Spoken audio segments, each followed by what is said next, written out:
The Crown Prince of Morocco inaugurates a world-class stadium ahead of FIFA 2030. Queen Maxima of the Netherlands attends the launch of a new study in Leiden. And King Frederik X and Queen Mary of Denmark attend a ceremony on the occasion of National Flag Day in Copenhagen. All this and much more coming up next on your Royal Daily News. Good afternoon, everyone. I hope you all are having a wonderful day so far.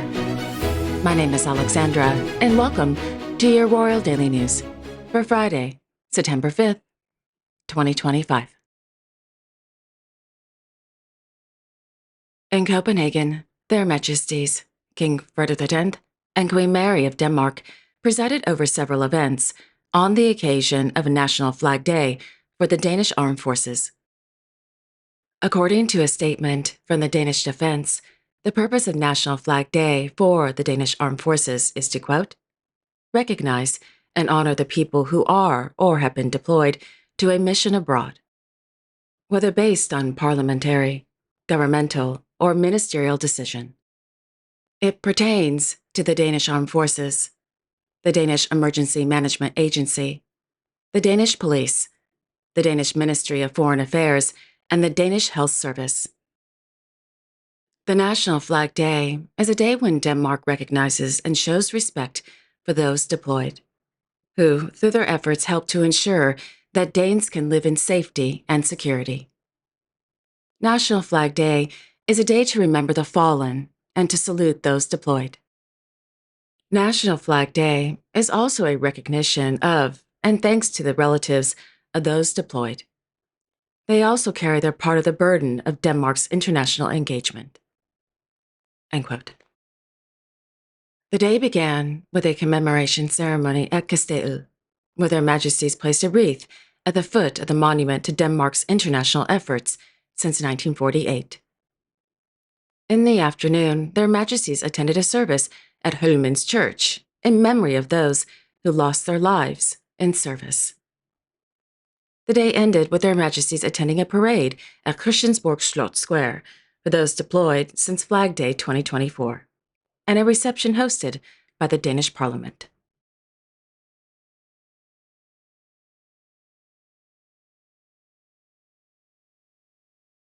Ahead of National Flag Day, the Danish Armed Forces released a video featuring His Royal Highness Prince Joachim of Denmark. The prince, who is the second son of Her Majesty Queen Margrethe of Denmark and the late Prince Henrik of Denmark, is a military defense attaché at the Danish Embassy in Washington, D.C. In his message, the prince said, quote, tomorrow we raise the flag and say thank you to all those who stand guard over Denmark.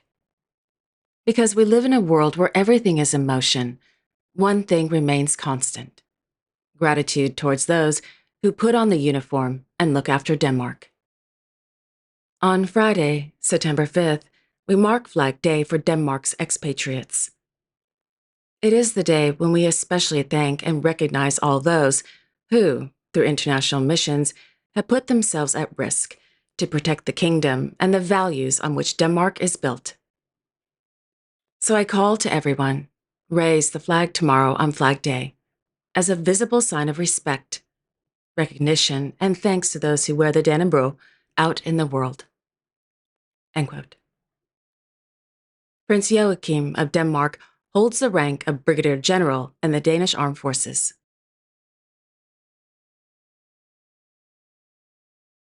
On Thursday, Their Royal Highnesses, Crown Prince Haakon and Crown Princess Mette-Marit of Norway, attended the inauguration of Studio Liv Ullmann at Filmparken in Jar. In 2024, the historic film studio complex marked its 90th anniversary. The studio was renamed in honor of Norway's most famous star, Liv Ullmann. According to the Royal Court of Norway, yesterday's celebrations included speeches, historic film clips, and an onstage conversation between Liv Ullmann and producer Tom Remlov.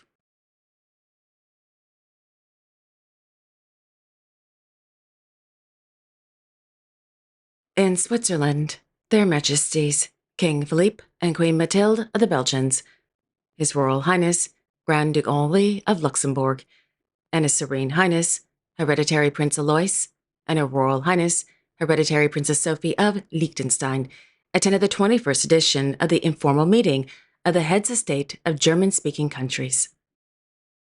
This year's annual meeting focused on European competitiveness.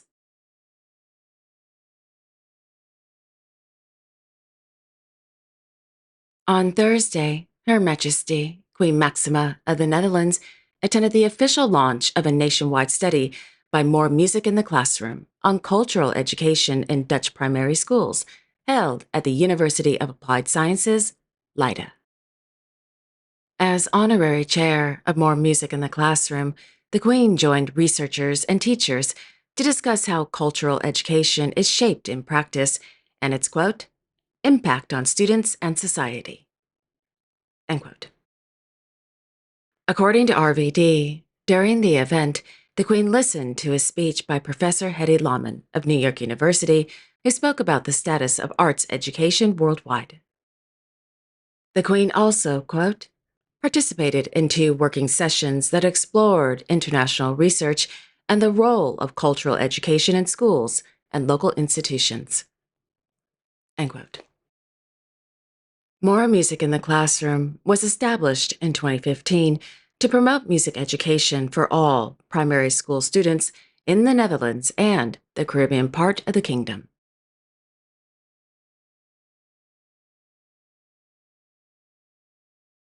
On Thursday, in Lisbon, Their Royal Highnesses, the Duke and Duchess of Braganza, accompanied by their eldest son, His Royal Highness Prince Alfonso of Braganza, Prince of Beira, attended a special mass at the Church of St. Dominic for the victims of the Elevador de Gloria railway accident. According to the BBC, 16 people died and 23 were injured. In his homily, the Cardinal Patriarch of Lisbon, Rui Valerio, said, quote, let us not stop praying for those who have left us so suddenly, for those suffering in hospitals, for the grieving families, and for all who, in the midst of this ordeal, seek meaning and strength to carry on, end quote.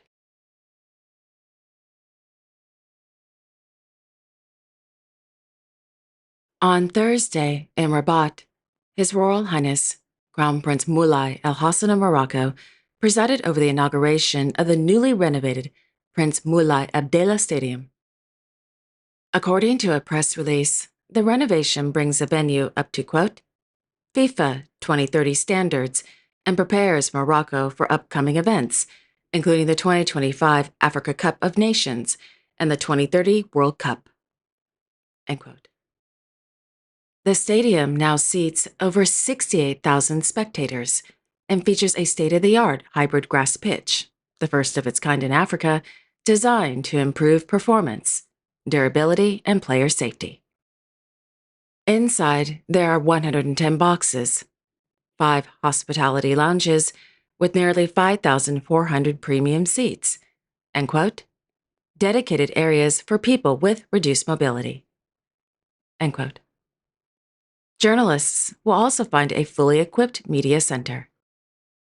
Outside the stadium, access has been improved with 5 new bridges and 6 parking lots, making the stadium a, quote, modern, world-class venue ready for international competition, end quote.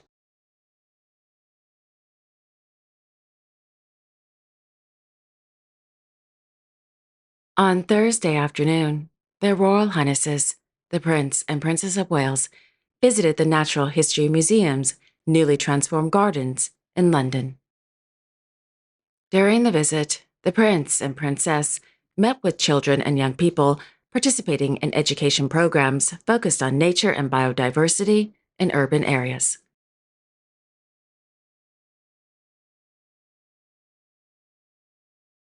In Tokyo, Her Imperial Highness, Crown Princess Kiko of Japan, and Her Imperial Highness, Princess Kako of Akishino, held an audience with the Governor General of Australia at their home on the grounds of Akasaka Imperial Palace.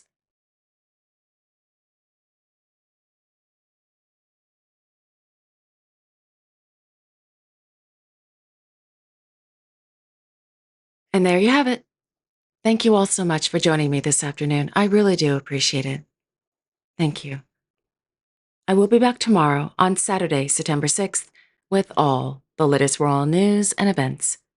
Until then, I sincerely wish each and every one of you, your family, your friends, and of course your pets, a wonderful afternoon. And don't forget to like, share, and subscribe. Comment below if you like, and click on the notification bell so you won't miss a new episode. Have a wonderful afternoon, everyone, and I will see you all tomorrow. Take care and God bless.